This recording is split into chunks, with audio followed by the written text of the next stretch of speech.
Good afternoon. Thousands of people were left without power in Brampton this morning after a vehicle knocked down several hydro poles. The person behind the wheel was arrested for impaired driving, and a restoration effort is still underway at this hour. Our John Musselman has been following the situation. He joins us live now from Brampton at the scene with the latest. John. Well, Michelle, we can tell you they are making progress. We're told in the latest update, less than 800 people without power. In behind, you can see crews still working away. Now, we have some video we can show you here. This happened about 1:30 in the morning. Peel Regional Police called to this scene after a vehicle lost control and slammed into a hydro pole. In fact, it knocked down 3 hydro poles, and this knocked out power to the entire region. There was quite a bit of damage. The CTV chopper was overhead this morning. You could see the poles lying on the road. So it's been a lot of work here by crews trying to restore the power to this area. We're near Queen and Main Street in Brampton. Now, I just talked to a couple of business owners and some homeowners who said their power just came back on a short time ago. Meanwhile, we talked to some residents who said they heard a very loud bang and then the lights went off. Here's what they had to tell us just a short time ago. What I saw and heard, mostly is what I heard, was a big bang. This is just after 1 o'clock. I was just ready to go to bed, and then all of a sudden, all the lights went out, and it was silent for a bit. The lights came back on just for a second, and then they went out again. The devastation that we saw as we came out was immense. We've never seen anything like this. I know I was about 6 years old when our neighbor's front lawn got damaged by a vehicle. There's always speeding going on, and it's insane. Now, the update from Peel Regional Police was that the motorist involved in this crash was arrested at the scene for impaired driving. Residents here also tell me that speed is sometimes an issue on this road. Reporting live, I'm John Musselman. I'll send it back to you. Thank you, John. One person is recovering in hospital following a shooting in Etobicoke early this morning. Now, police are searching for 2 suspects in connection with the violent incident. CP24's Steve Ryan has been following the investigation and joins us live now with more. Steve. Mount Olive and Silverstone is the location. Police tell us that it happened about 7:30 this morning. A man was shot, was rushed to hospital where he remains in serious but non-life-threatening condition. Now, police tell us that the 2 suspects were seen fleeing in a black SUV. Both suspects had their faces covered. So this certainly does suggest that there was some sort of premeditation to this shooting. There is no suggestion that there was a criminal offense leading up to the shooting, for instance, a robbery. And given the fact that it was a brazen shooting at 7:30, it certainly suggests to me that this was a crime of opportunity, one in which the shooter seized that opportunity, and regardless of who was around at 7:30 in the morning, they shot at who they believed to be their intended target. Now, whether or not this man was the right person will be part of the investigation, but this certainly has all the bears all the hallmarks of a targeted shooting, and certainly not one that would appear to be random. Now, we did speak with a local resident earlier on today, and here's some of what they said. I hear too much noisy gum shot too much, and I scared. I said, "What's going on here?" I'm in the kitchen morning time. I get 5 morning, and I hear that too much, big problem.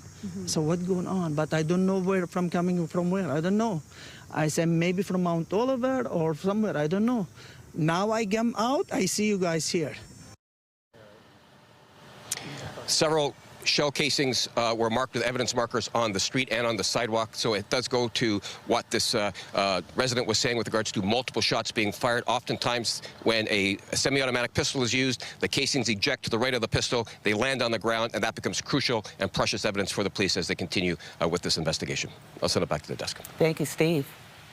A man has been arrested in connection with 2 sexual assaults in Richmond Hill. 30-year-old Janhoy Casals is charged with sexual assault with a weapon, sexual interference, and obstructing justice. Police say both incidents happened last week in the area of Highway 7 and Bayview. Investigators say they are concerned there may be more victims. Still to come, the U.S. is set to impose 50% tariffs on a variety of Canadian goods tomorrow if a trade deal is not reached. We'll have the latest on the ongoing discussions a little later in the newscast. Demonstrators marched to Ontario's Ministry of Energy this morning, calling for action on new rules regarding air conditioning in rental units. They say new provincial legislation, which took effect on July 1st, allows landlords to impose expensive surcharges on tenants. CTV's Queen's Park Bureau Chief Siobhan Morris followed the demonstration and joins us live now with more. Siobhan. Well, we saw about 12 demonstrators from ACORN make their way from college and university into the offices of the Ministry of Energy and Mines. This is about Bill 97, which is from a different ministry, but it affects the energy that they use in their apartments. It sounds good on paper that people can no longer be blocked by their landlords from installing air conditioning units, something that's become more and more necessary as summers are getting hotter and hotter. But we heard from some members of ACORN about just what sort of problems it's and the pressures it's putting on their pocketbooks. Take a listen. Tenants where utilities are included is given landlords free rein to charge whatever they want to in hydro costs for the use of air conditioning. As summers are getting hotter, that's just not fair for tenants with utilities included. It's an extra cost, not just because landlords can charge, I've heard, anywhere between $600 or more just for a few months of air conditioning to, have just real relief with these hot temperatures. Landlords are supposed to be able to, or have to prove rather, that there is an increase in their energy use, and there are mechanisms for tenants to get rebates or refunds if they feel that they've been done wrong by their landlord. But what the tenants we're hearing from today are asking for is relief at the beginning. A greater subsidy program and also an expanded program to offer free air conditioning units to people who need them. Reporting live, I'm Siobhan Morris. Michelle, back to you. Thank you, Siobhan. Fewer candidates are running to become school trustees at boards under provincial supervision. Ontario Education Minister Paul Calandra has taken control of 8 boards due to financial concerns. Currently, there's been no timeline for when provincial supervision at those boards will end.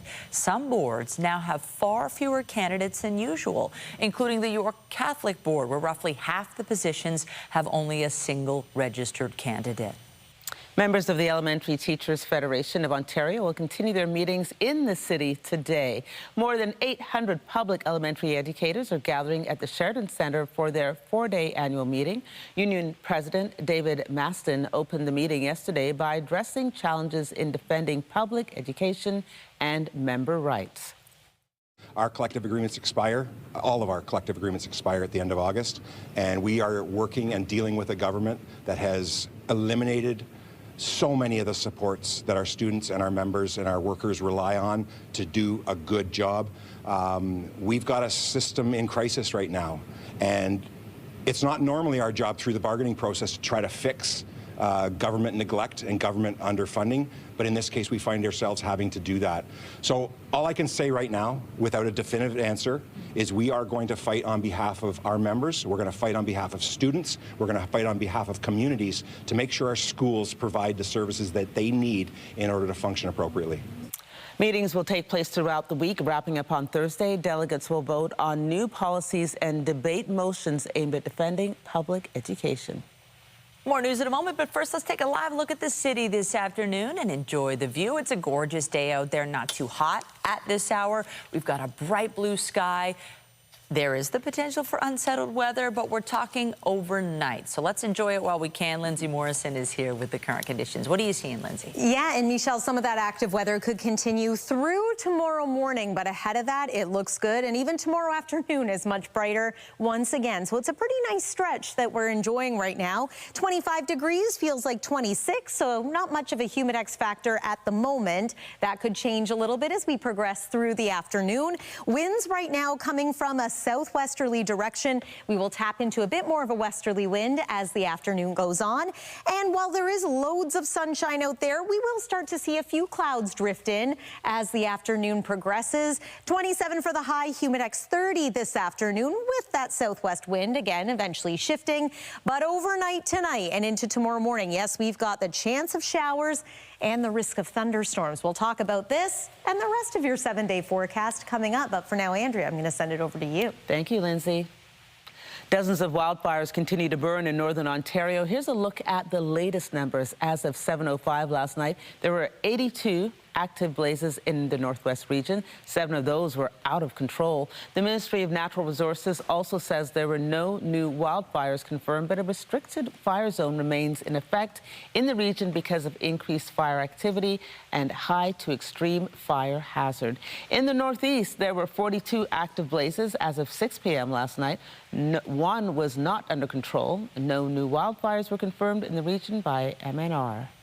And we turn now to the wildfire situation in British Columbia, where people are getting a better sense of the devastation in parts of the province's South Okanagan region. The Bald Range fire has destroyed or damaged about 150 structures, including homes. Regional officials are working to notify impacted homeowners. So we need to contact those homeowners who have lost their homes before we let their neighbors back in. So we're doing that now. At one point, 20,000 people were displaced by the fire. While many are returning, the Summerlin community is not in the clear yet. The fire still covers an area of more than 210 square kilometers. There are concerns Ottawa's proposed ban on social media for children under 16 is likely to face a charter challenge. A legal expert at Dalhousie University says the broad restrictions could infringe on freedom of expression and privacy rights, particularly for youth who rely on social media for information and community. The concerns follow a ruling by a French court which struck down a similar ban for being too broad. The federal government says Bill C-34 is designed to make online platforms safer for children while protecting freedom of expression. Well, social media giant is facing off against a coalition of U.S. states in court today. This case is centered on several allegations that Meta designed its platforms to be addictive to kids, as well as misleading consumers about safety and claims over privacy law violations. 29 states are involved, with California, Colorado, Kentucky, and New Jersey leading the way in court. The trial could lead to enormous penalties for Meta, with worst-case estimates topping $1.4 trillion U.S. However, legal experts say reaching that figure is unlikely. Meta has denied all allegations. And CTV's Scott Hurst has been following this trial. He joins us live now with more. Scott, help us understand these allegations. Michelle, good afternoon. Meta is, of course, a social media giant with platforms like Facebook and Instagram together having billions of accounts. It's, that's pretty much why there's so much interest in this case. Another reason is that it could be a landmark trial, and it could ultimately, depending on the outcome, reshape the future of social media. The lawsuit filed by dozens of states and federal court in California is getting underway with opening statements as we speak. It is taking place in Oakland, California, and it accuses the social media giant of contributing to the youth mental health crisis by knowingly and deliberately designing features that get children addicted to its platform, and also claiming Meta misled the public about the risks of the platform. Here's more from media and tech analyst Mohit Rajans on what Meta is being accused of. 29 states all arguing three basic things: that Meta was culpable when it came down to designing product that is addictive and addictive to several types of people without doing the proper safety checks needed. The second part is the data privacy thing. Now, this is a separate part of the case that will roll out later. And this is the idea that were they collecting information from minors prior to people realizing it and therefore not managing that data properly and securely. And the third thing is, by design, were they notified about all these problems in the process of growing this mega company and actually doing nothing about it? Michelle, as you mentioned, Meta is disputing the allegations, saying it is committed to supporting young people and pointing to what's been added over the past few years. New features, it says, that are designed to protect minors. However, safety advocates and states, with this case in particular, still arguing much more needs to be done, Michelle. And Scott, depending on how this case goes, what broader implications could be at play here, particularly for here in Canada? Yeah, there are implications that can go far beyond this case in particular. This also comes at a time where there's growing attention and scrutiny on social media platforms as a whole, not just in the legal avenue, but also by mental health advocates, governments, and school boards. One example, some of Ontario's largest school boards are suing social media giants like Meta, Snapchat, and TikTok for disrupting student learning and the education system. It accuses these social media products of rewiring the way children think, behave, and learn, and arguing it has left educators and schools ultimately to manage the fallout. So there could be a wide-ranging legal ripple effect as Meta faces challenges, not just this one specifically and other states as well, but in Canada and around the world too. CTV's Scott Hurst reporting live in the National Newsroom. Thank you. Thanks, Michelle.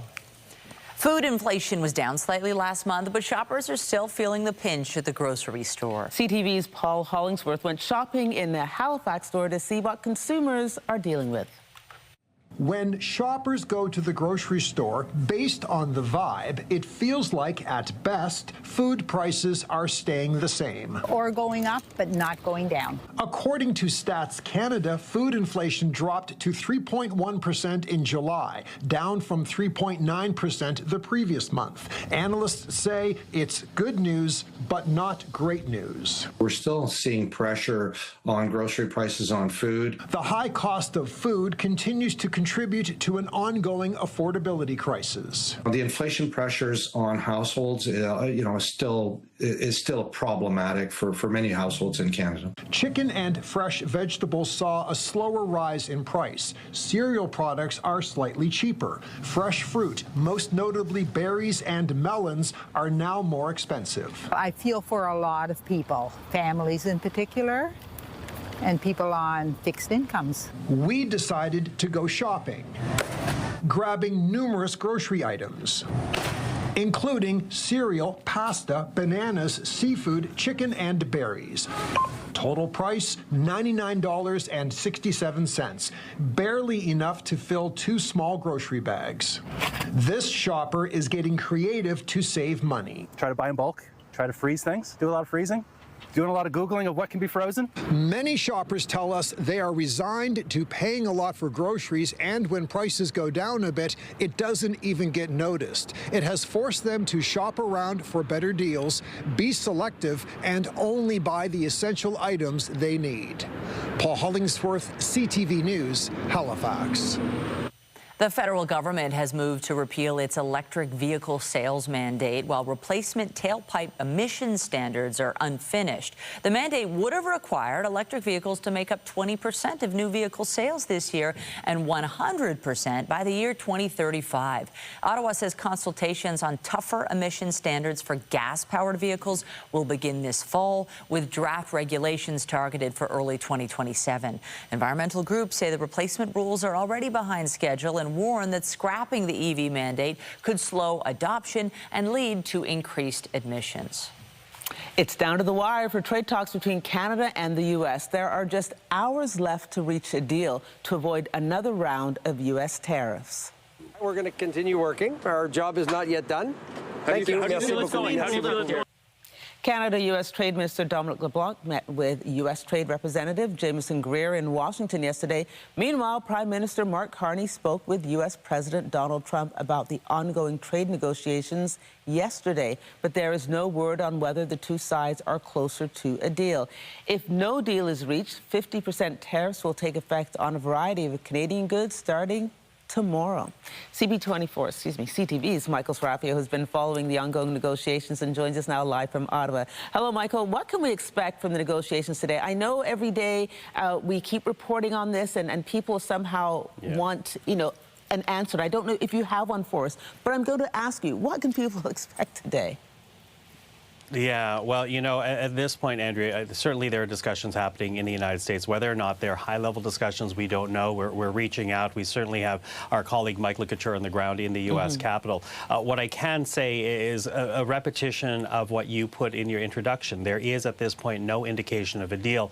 And underlying just how we are right now in the final hours of trying to resolve this and avoid this 50% tariff on $28 billion worth of Canadian exports, because we're we are now less than 12 hours. You know, I'm looking at the clock right now, 12:19 in Toronto. That means then by 12:01 a.m., less than 12 hours right from now, we could be looking at those very punitive measures. Now, we know some high-level profile meetings took place yesterday. There was, as you're mentioning, the meeting with our minister responsible for Canada-U.S. trade, Dominic LeBlanc, Janice Charette, our lead negotiator for Canada, meeting with the U.S. Trade Representative Jamieson Greer, but also Howard Lutnick, who is the U.S. Commerce Secretary, often kind of viewed not just a cabinet member for Donald Trump, but also a bit of a Trump whisperer, a close advisor to Donald Trump, he being partly responsible for the delayed opening of the Gordie Howe Bridge, to see where we were. And then there was that phone call between Donald Trump and Mark Carney yesterday. The Canadians keeping cards very close to the chest, not wanting to upset the board this deep into the game. But we are looking to see whether or not these new tariffs will be applied, delayed, and or gotten rid of. No word of a deal quite yet, but all those possibilities on the table as some very high-profile Canadians are involved in these last few hours, Andrea. Okay, Michael, as you said, 11 hours and 40 minutes until midnight. What happens if no deal is reached? Yeah, and that's the brave new world, right? Like, I mean, I think from the American side, we're going to have to see if they actually impose that 50% tariff, if Donald Trump is convinced that there is enough of progress to push back those tariffs and let the talks continue. We don't know. But the other thing we need to watch out for as Canadians is what this government does in response, because Mark Carney has said everything's on the board. He has not ruled out counter tariffs. He's not ruled out quotas on American goods to this country. But at the end of the day, if these tariffs do come through, they will be added pain to the tariffs already on autos and steel and aluminum and lumber that have lost, you know, hundreds of Canadians their jobs already. So if these tariffs come through, Canada will be hurt. Canada thinking to retaliate in kind, that's something we're going to have to watch out for, because while most polls show Canadians don't want to give concessions for the United States, we're going to have to see what happens if this becomes an increased trade war, because it could cost this country a lot in terms of economic growth and jobs, Andrea. Okay, CTV's Michael Srapio reporting to us from Ottawa. Thank you, Michael. You're welcome. In Ukraine, a Russian missile attack killed 10 people in a village in the northeastern Kharkiv region today. At least 18 others were injured. Ukraine's president says the strike hit a busy intersection where there is a post office and stores surrounded by residential buildings. Ukraine says it will definitely respond. The UN Human Rights Monitoring Mission is gathering information about the attack and its impact on civilians. The United Nations said last week that civilian casualties from the war had risen by nearly a third in July. To the latest on the Middle East, Donald Trump says no talks are taking place with Iran and none are scheduled. Today, the American president posted on Truth Social a map labeling the Strait of Hormuz as a, quote, new U.S. territory. Trump insists the crucial energy corridor is open, contradicting an earlier Iranian claim that it remains closed to shipping. A temporary ceasefire agreement expired yesterday, and the receding prospects of a deal drove up oil prices again today. Stock markets sagged, and borrowing costs for major economies, including the U.S., hit multi-decade highs. In North Carolina, a weather camera captured a dramatic moment during a recent storm. A bolt of lightning struck the Second World War battleship in the city of Wilmington. The video shows the strike making a direct hit on the vessel named North Carolina. It earned 15 battle stars, taking part in every major naval offensive in the Pacific theater during the war. The restored ship now serves as a memorial. Extreme weather is becoming more common across the country, including the risk of flooding. Now, an Ottawa-based company has come up with a possible solution, and it's part of a pilot project in the capital. CTV's Kimberly Johnson reports. Intense flooding has hit Ottawa communities hard this summer, but a new way to pave could be on the way in Ottawa to help prevent it in the future. It's called permeable pavement. Here, you see a bucket of water quickly absorb into it at the EV charging stations at the Ottawa airport. It absorbed 18 liters of water in 32 seconds through less than 1 square foot of surface area. The pavement, made by Pure Pave Technology, an Ottawa-based company. CEO Taylor Davis says during a storm, the specialized pavement allows the ground to act like a sponge instead of relying on drains. When you have a storm system that's essentially full during these rain events, that's when we're starting to see flooding. That's when we have nowhere for the water to go. With the permeable pavement, that moves through it. And then eventually it moves into the ground itself. That's where it gets absorbed. And the idea is to hopefully bypass the sewer systems altogether. The City of Ottawa is using the permeable pavement in a pilot project. Strips will be placed along Anna Avenue and Crown Crescent near Carling and Fisher. The first of its kind in Canada. While other permanent pavement systems exist, Pure Pave Technology says this one is unique as it's made to work in colder climates. Councillor Devine says permeable pavement is being adopted in New York City, but here it's a first in Canada. I hope now that we scale up and we do a lot more of this, because Ottawa's vulnerable wards, including my own, are being hit time and time again. And frankly, we could never afford to increase the size of our sewer systems. The pilot project launches in the fall. Kimberly Johnson, CTV News. Well, we are looking at some rain overnight tonight and into tomorrow. Hopefully not flooding rain, but we could get a few thunderstorms. Today, dayside, though, it is dry, and we've got some sun out there today. We are once again at a 7 on the UV index, but it is an 8 or very high today in cities like London and Windsor. There's your overnight at a glance. Remaining warm, 20 degrees for the low, still feeling into the mid-20s. And yes, with that risk of thunderstorms, we could experience thunder, lightning, and heavy downpours. It's not looking like a lot of rain for us here in Toronto, but these numbers could change depending on how the storms develop. Stay with us. After the break, we'll take a look at your weekend weather forecast. Stay tuned. When you see it happen, send it to CTV News. Text 10400 from your screen to ours. Text 10400.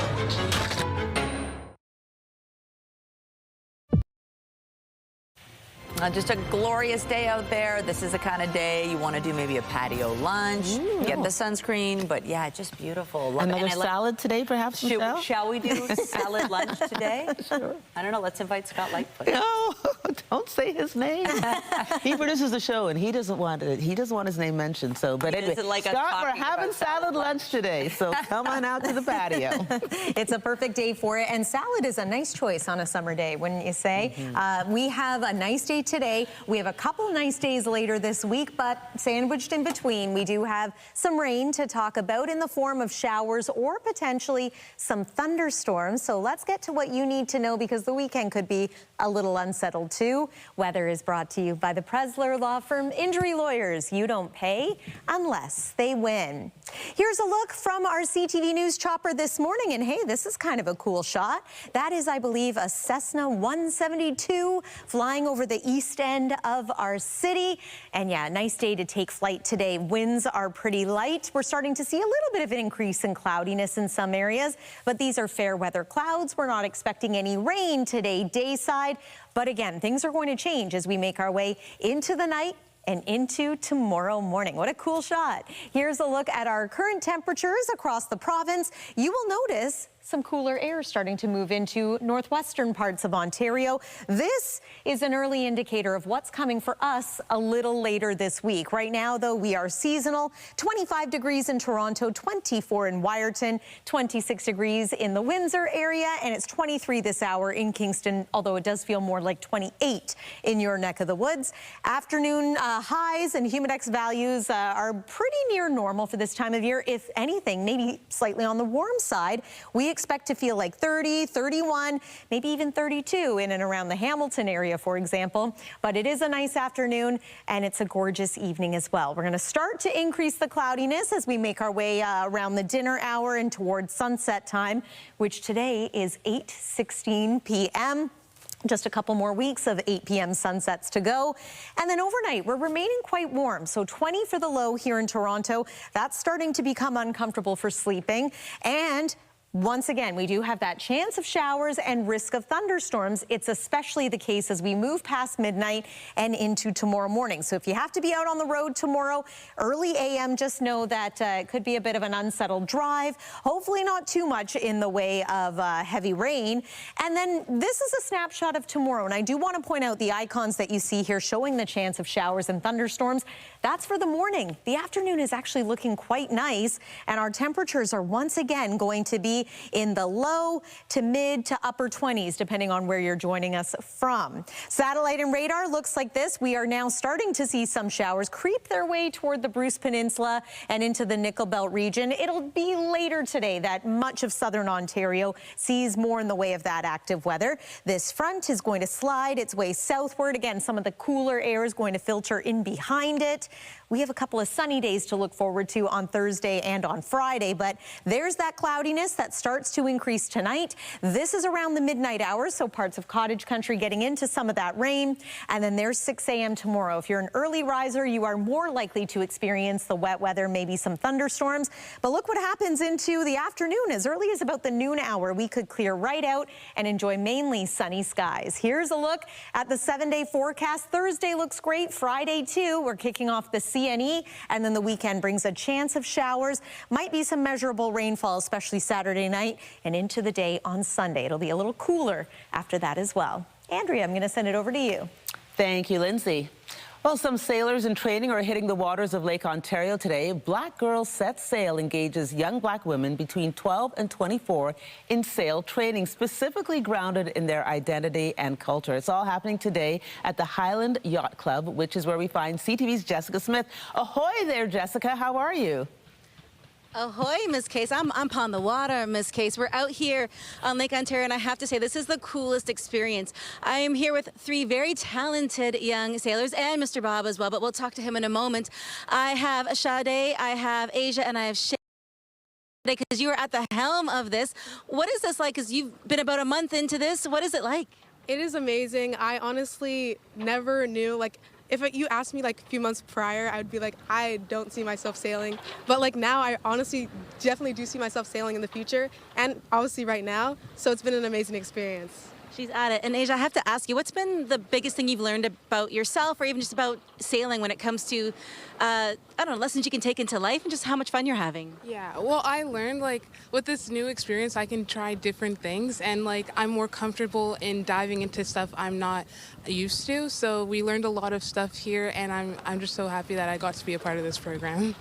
And Shale, I have to ask you, I'll get a little closer. I'm going to switch sides here. What has been kind of the coolest thing so far? Because I feel like you guys have been able to do a lot in a short amount of time.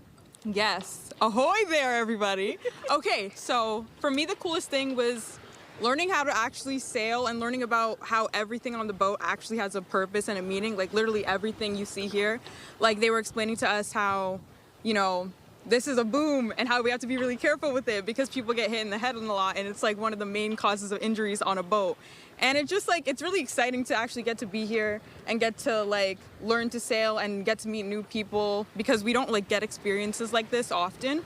And I feel especially with the Black program, Charles was saying to us how it's good to have a group of Black girls here because there's a lack of representation. So it's very good that we actually get to be here and get involved. And what would you say to help encourage other young Black girls watching this saying, okay, next time they go out, I want to try this? What would you say?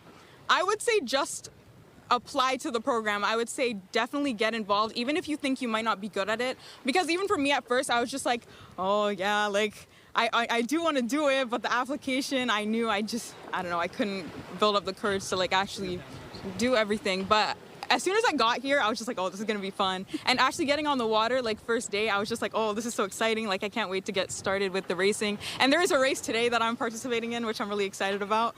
So yeah, just apply, you won't regret it. Listen, and they're going to be opening it up to young Black boys as we head in towards next year. So there's still lots of time for everybody, but this really is the coolest program. Shout out to Charles as well for giving us a bit of a lowdown. We'll have more with him and on the entire program tonight on CTV News Toronto and CP24 at 5 p.m. and 6 p.m. Reporting live, I'm Jessica Smith on the water. I'll send it back inside to the studio. Oh, thank you all. That is magical. What a view. Enjoy. The Blue Jays will continue their playoff push tonight as they begin a road series against the Tampa Bay Rays. to center field. Grisham setting up. Smith will tag.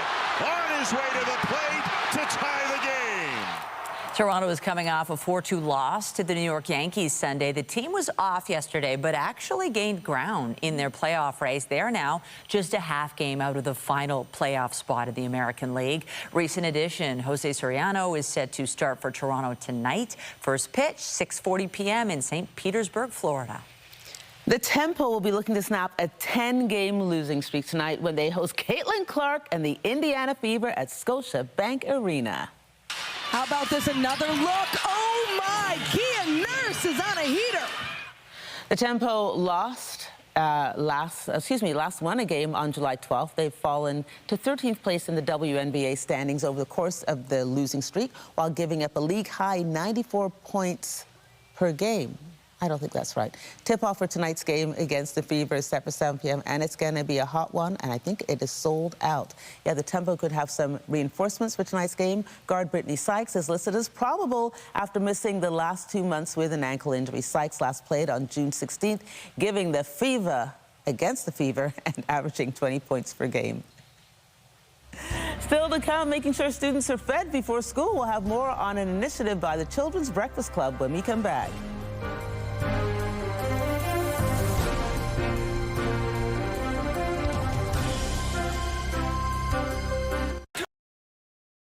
Students and parents are beginning to prepare for the new school year, but many are facing financial barriers. In Toronto, more than 255,000 children depend on programs like the Children's Breakfast Club for food during school days.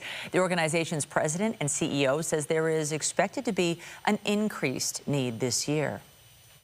We've seen it in the last few months, even the last few years. Inflation, costs of food has increased very much in Canada, and so it's the children that go to school that have difficulty accessing nutritious breakfast. So for us at Breakfast Club, as you know, right now 1 in 3 children do get to school without having a breakfast.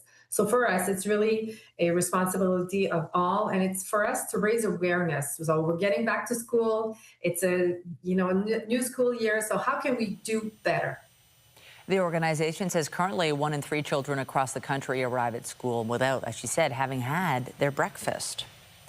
Researchers at the University of Guelph have grown what they have described as a super bean, which can withstand harsher growing conditions. As CTV's Karis Mapp reports, they got a little help from AI. You will see the differences, and that's the magic of the AI. Artificial intelligence is helping bean breeders from the University of Guelph harvest a high-end legume. I call it super beans because I think we are at some point that we can get the best juice out of the data with the help of using AI. Advanced technology developed by the team at the Ontario Agricultural College speeds up the selection process when crossbreeding seeds. We are the first breeding program that we are using hybrid AI. Taking 40 years of archived program data, combining it with published academic papers, and putting it all in one place. That's how Bean GPT was formed. It's about taking the enormous amount of data that we have through genomic analysis and then making decisions about what varieties to start crossing to achieve what outcome. I think it's important that we're using the technology that we have for things that will help people in the future. Thousands of beans, including the AI-influenced ones, were on display at the college's Elora growing facility for the public to enjoy. Industry partners, governments, farmers, growers, students, all the researchers just coming and see what we are doing as a plant breeder and computational biologist here at the university. It hasn't exactly been an easy growing season. From severe thunderstorms to swings in extreme heat and even wildfire smoke, all of which can impact how these beans grow. AI told us that this one is better because it can, better actually tolerate to different climate variables and variations. Once they're ready to hit the market, the super beans could revolutionize the growing business. Every dollar invested in research translates into about $40 of commercial value for a farmer. And so, for the sector, this is a really impactful number. Karis Mapp, CTV News, Elora. Still to come, home sales across the country increased slightly in July. We'll take a closer look at the numbers when we come back. Get Toronto's top stories, breaking news alerts, and watch live. Download the CTV News app. Home sales across the country were up slightly in July compared to June. That's according to the latest numbers from the Canadian Real Estate Association. The organization says on a seasonally adjusted basis, activity was up 0.5% in July compared to June. However, compared to last year, sales were down 5.3%. Prices also fell on a year-over-year basis in Ontario. History is one of Toronto's popular music venues, and now it has a counterpart over in Ottawa. CTV's Josh Morano got a look at the new venue in the capital ahead of the first show later this week. The lights are on, the stage is set, and after years of work, History Ottawa is ready for an audience. Seeing kind of the finished product is better than I think I would have imagined 2 years ago. The former Chapters on Rideau Street, now a two-level, 2,000-person concert venue. We've seen great response from Ottawa in terms of the music lover. It's a great music city, and so right now we're just waiting to get the doors open and showcase the space. The main floor puts fans right in front of the stage, while upstairs, 112 premium seats in a 200-person lounge designed by Canadian artist and co-owner Drake and his team. I think it's nice for Ottawa. We kind of needed this. For music fans passing by, it's a new option some say the city has been missing. If you get someone here, it's often in like the Canadian Tire Centre. No one wants to drive out that far, so it's really nice to see something central. One thing I would love to see, even though as ambitious, would be like Broadway performers or like comedic acts. Rock, metal, country, comedy, and even a toddler rave, all part of the possibilities here. I love the location. I love the fact that we're getting more live music in the city. Hopefully Drake does a good job of living up to its name. I know it's really good in Toronto, and yeah, I'm really happy that it's here in Ottawa. But the hope is crowds won't just fill this room. Live Nation expects upwards of 150 shows a year, potentially bringing 300,000 people into the Byward Market annually. More traffic puts more life into areas, which ultimately helps be able to, move the Byward Market into a direction that we're all happy with. The first crowds arrive Thursday, with the Wildfires opening History Ottawa to a sold-out room. Josh Morano, CTV News. Okay, that's got Michelle and I moving. Coming up, Serving Up Success. We'll have more on servers from across the Waterloo region competing to raise money for charity when we come back.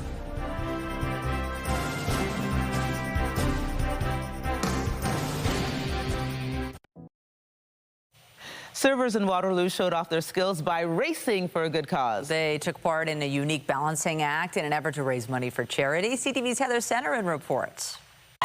This is close. Ready, set, serve. Teams went head-to-head trying to balance 5 open water bottles on a tray from one end to the next. It sounds simple, but it can be kind of complicated when you drop a lot of water and make a lot of mess. While some seemed to speed through the course easily, 3, 2, 1, let's go! Others got off on the wrong foot. The handoff to your teammate can be the hardest part. By the time I got the tray, it was full of water, so that was a little tricky. Some learning slow and steady wins the race. You just have to channel what you do every weekend, and it's vibes. I liked it. It was fun. It's a tradition that's been going on for about 25 years. It started with just a few teams, and this year there's 23. The teams are made up of servers from Waterloo region and surrounding areas, meaning Ethel's Lounge was bustling with supporters for the event. It's a camaraderie thing and hanging out with other people in the industry, raising money, having fun, make their boss buy them some drinks. And it's all for a good cause. We have the food bank, the Waterloo Region Food Bank, as a sponsor that we're going to get donations for and try and help out. We switch it up every year. Each bar or restaurant raising money in their own way before the competition. We only knew that we were coming here about 3 days ago, but our regulars are really awesome, and they were giving us handouts. This year, they raised about $18,000, which will provide 36,000 meals for families in need. Proving that the hospitality industry in Waterloo region really knows how to deliver, even under pressure. Heather Centerin, CTV News, Waterloo. I love that. I want to try that. I think I'd be good. We can I could do that. multiple plates. You can bring out these salads at lunch, Michelle. Salad lunch? Yes. Okay, good idea. I was never a server. I'd like to think I'd be good at that, but I think you're going to win in the competition I also have against us. freakishly long arms. It helps. I think just your personality would, even if you drop the food, I think you'd be, people would be happy to see you, Lindsay. Let's give it to Lindsay. Yeah, that was your old stomping ground. Oh, well, thank you so much. Yes, Ethel's Lounge is a really great place to go for tacos, I must say. And apparently they have a CTV? A CKCO, which is a CTV Kitchener out there. They have some memorabilia in the restaurant, which is very cool, too. Good. I'm sending Lindsay's signed picture to the restaurant, so they can put that on the wall there. It's not necessary, but thank you, Andrea. If you are thinking of maybe having a patio lunch today or perhaps a patio dinner, I think the weather is going to cooperate for you, too, although things do change as we make our way through the night tonight and into tomorrow. Here's a look at tomorrow at a glance, and it is worth pointing out that the morning is going to be unsettled with showers and possible thunderstorms, but look at the afternoon. Beautiful sunshine is what we're expecting, a fair amount of clearing. It looks like these showers are going to arrive for the overnight hours and likely impacting your Wednesday morning drive. Notice right at the last frame there, a couple of showers lingering in the west end of the GTA. So just a heads up, Mississauga, Oakville, Burlington, Hamilton.